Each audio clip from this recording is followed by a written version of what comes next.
Hello बच्चों, let's see the question and the question is a solid compound XY has a NaCl structure। मतलब हमारे पास कोई solid compound है जिसका जो structure है वो NaCl टाइप का है ना।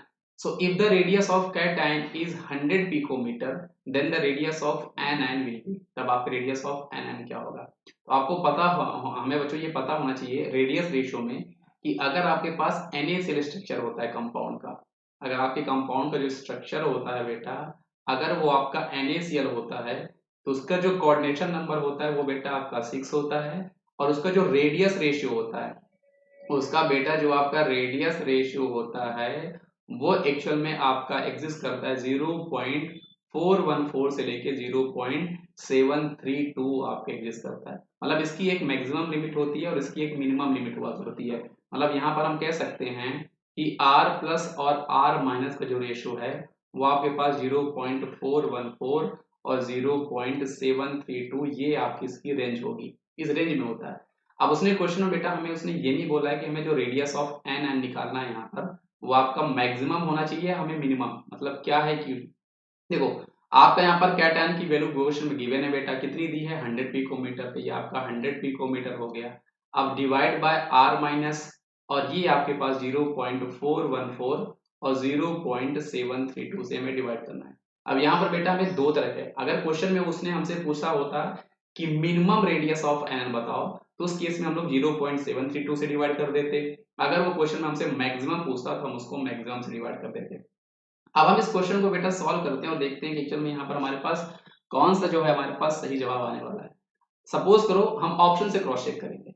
सबसे पहले हम लोग यहाँ पर क्या करते हैं बेटा, हम लोग यहाँ पर मैक्सिमम रेडियस एन एन निकालने की कोशिश करते हैं। तब आपको क्या करना पड़ेगा, तब आपको 100 डिवाइड बाय 0.414 करोगे तो इस केस में जो आपकी एन एन की रेडियस मिलने वाली वो आपकी मैक्सिमम होगी। और इसको जब हम सॉल्व करते हैं तो एक्चुअल में जब आप 100 को 0.414 से डिवाइड करोगे तो ये आपका ऑलमोस्ट 241.5 पिकोमीटर आएगा।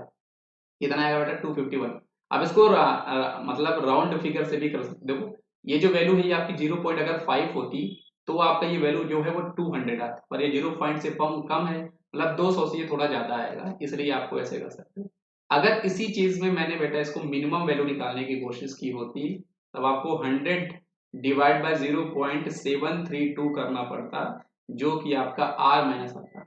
और यहाँ पर आप देख सकते हो बेटा ये आपका 0.7 है ना, ये अगर मैं इसको 0.7 जो है इसको अगर मैं डिवाइड करता हूँ तो ये ऑलमोस्ट 1 के नियर अबाउट है। मतलब ये 100 से थोड़ी ज्यादा वैल्यू होगी, मतलब 130 के करीब समथिंग ये वैल्यू आने वाली है। तो समथिंग ये 134 पिकोमीटर के करीब ये आपकी वैल्यू आने वाली है।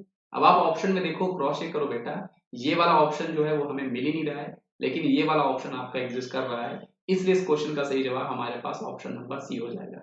मेनली अगर वो क्वेश्चन में पूछेगा तो वो आपको देगा मैक्सिमम रेडियस ऑफ एन निकालो या मिनिमम। अगर वो नहीं देता है तो आपको ऐसे दोनों ऑप्शन मैक्सिमम लिमिट और मिनिमम लिमिट लगा के आपको क्रॉस चेक करना है, जो ऑप्शन से मैच कर जाएगा वही आपका सही जवाब हो जाएगा।